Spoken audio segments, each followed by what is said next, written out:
Absolutely. You were telling me you ended all of your sermons by saying God loves you, Yeah. but you struggled internally with accepting that truth yourself. Yeah. So let me kind of give you the background of that, because Jake, this is where the other kind of like big adventure, or you want to call it the wilderness experience in my life, where God really had to show up and really teach me some things. And honestly, it wasn't an easy experience.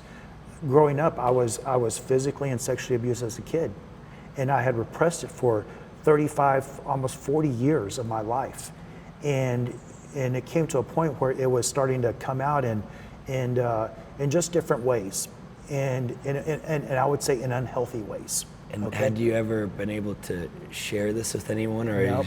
it was? Jake, what I describe this as is when. And this was over a couple years. I remember having like snapshots of what happened. I'd be like, wait, what was that in my childhood? But couldn't really remember.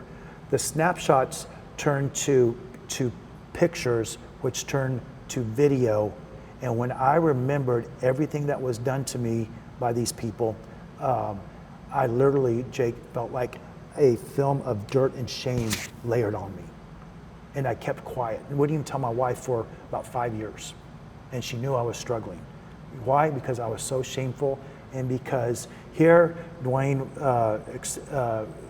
accepted Christ, serving the Lord, but I viewed myself as damaged goods. Okay, so then God calls me into full-time ministry, and one of the things I desperately wanted, but really didn't know at the time, was, God, do you love me in spite of and regardless of? And so when I would finish speaking on Sundays, I wanted people to know God loves you. But then I'd walk off and be like, but he doesn't love me. He can't love damaged goods. He can't love someone who has been violated the way I was violated. And it caused for me to believe lies that became truths to me. And you know what, Jake, when I look back at that, that's all Satan wants to do to us.